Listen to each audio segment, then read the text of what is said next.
ওকে, আসসালামু আলাইকুম। আশা করি সবাই ভালো আছেন। তো ফেসবুকে ভাইরাল হওয়া বর্তমানে এই ধরনের টেক্সট ইফেক্ট কিভাবে আমরা বানাইতে পারি খুব সহজে এবং বিভিন্ন স্টাইলের যে ফন্ট গুলো আছে সেগুলো ব্যবহার করে কিভাবে এই ধরনের টেক্সট ইফেক্ট বানাইতে পারি, তো চলুন দেখে আসি। তো এর জন্য আমাদের যে জিনিসগুলো প্রয়োজন হবে সেগুলো আমরা একটু কালেক্ট করে নিতে পারি। এই ধরনের একটা সিটি ভেক্টর, একটা ব্যাকগ্রাউন্ড প্রয়োজন হবে, এই ধরনের যে কোনো একটা ইমেজ। সো এটা আপনারা সিটি ভেক্টর লেখা সার্চ করলে গুগলে পেয়ে যাবেন। সো প্রথমত কি করতে হবে, এই সিটি ভেক্টরটাকে একটা ব্রাশে কনভার্ট করতে হবে। সো সিটি ভেক্টর লেয়ারটা সিলেক্ট থাকার পর এখান থেকে এডিট, ডিফাইন ব্রাশ প্রিসেট, তারপর এখান থেকে আমরা যে কোনো একটা নাম দিয়ে দিতে পারি সিটি ভেক্টর। ওকে, সো আমাদের ফার্স্ট স্টেপ ডান। এরপর আমরা এই ধরনের যে কোনো একটা ব্যাকগ্রাউন্ড আমরা বসাইতে পারি। আপাতত যেই জায়গাটা আপনি টেক্সট গুলো বসাতে চাচ্ছেন গুগলে সার্চ করে এই ধরনের যে কোনো একটা ব্যাকগ্রাউন্ড ডাউনলোড করতে পারেন। তারপর এখান থেকে টাইপ টুল, যে কোনো একটা টেক্সট এখানে লিখবো আমি আপাতত। ওকে, কিবোর্ড থেকে শিফট প্রেস করে এটাকে একটু মোটামুটি বড় করলাম এরকম। দেন এখান থেকে যে টেক্সটের লেয়ারটা আছে এটাকে রাইট ক্লিক করে এখানে কনভার্ট স্মার্ট অবজেক্ট, তারপর কি এখান থেকে যে মার্কস অপশন আছে এখান থেকে মার্কস করে দিলাম।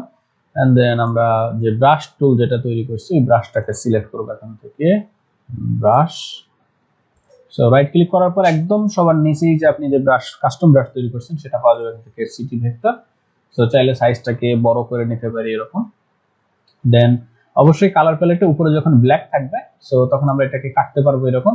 আর যদি কালার প্যালেট এখানে হোয়াইট থাকে সো আমরা এটাকে আবার ব্যাক করতে পারবো। So it's quite interesting. আমি আপাতত এটাকে এইরকম ভাবে কাটবো, জাস্ট যেখানে যেখানে দরকার। আমার একটা সিটির ফিল দরকার এরকম। ব্যাস, নাইস। আরো একটু কাজ বাকি আছে, সেটা হচ্ছে এর মাঝখানের যে জায়গাগুলো এখানে আমাদের কিছু ডাস্ট ব্রাশ দিয়ে হালকা একটু জায়গাগুলোকে মুছতে হবে। সো এর জন্য আমরা রাইট ক্লিক করি, এখান থেকে দেখি আমাদের এখানে এরকম পার্টিকেল ব্রাশ টাইপের কোনো কিছু আছে কিনা। সো যদি পার্টিকেল ব্রাশ না থাকে তাহলে অবশ্যই এটাকে ডাউনলোড করে নিতে হবে।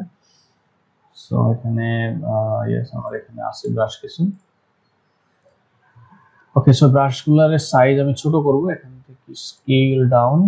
এরকম ভাবে যেই জায়গাগুলোতে আমরা ভ্যারিয়েশন দেখতে চাই সেই জায়গাগুলোতে জাস্ট ব্রাশ করে একটু রিমুভ করে দেব। এই হচ্ছে মোটামুটি ভাইরাল টেক্সট ইফেক্ট তৈরির প্রক্রিয়া।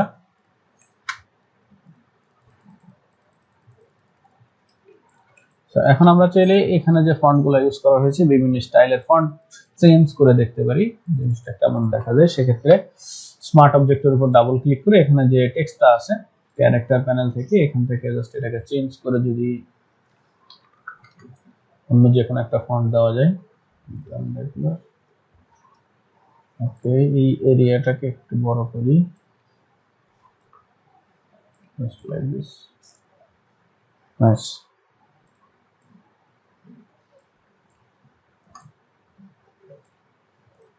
ওকে, কন্ট্রোল এস। সো দেখেন এরকম ভাবে প্রত্যেকটা ফন্টের স্টাইল আমরা চেঞ্জ করলে বিভিন্ন ভ্যারিয়েশনে এগুলো তৈরি করতে পারবো, যেখানে মন চায় এভাবে প্লেস করে বসাইতেও পারি। সো এর উপরে যদি আরো বেশ কিছু ইফেক্ট দিতে চাই আমরা চলে যেতে পারি এখান থেকে ব্লেন্ডিং অপশন। দেন ব্লেন্ডিং অপশনে যাওয়ার পর এখান থেকে হালকা একটু ইনার শ্যাডো যদি দেওয়া যায়, একটু ব্ল্যাক।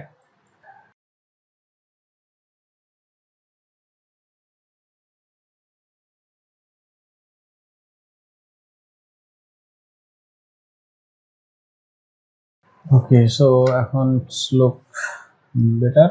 সো আমরা ফন্ট স্টাইল যদি আরেকবার একটু চেঞ্জ করে দেখি কেমন দেখা যায়।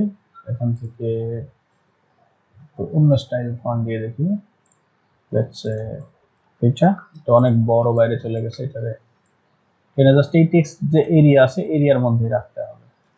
ডান, কন্ট্রোল এস। ওকে, সো এটা হয়ে গেল আমাদের ডাইনামিক টেক্সট ইফেক্ট। আমরা খুব সহজে কিভাবে বিভিন্ন ফন্ট স্টাইল দিয়ে ফটোশপ দিয়ে তৈরি করতে পারি।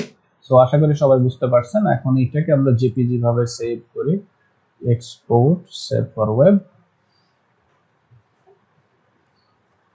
then এখান থেকে jpeg, save. I'm gonna save it to downloads text effect.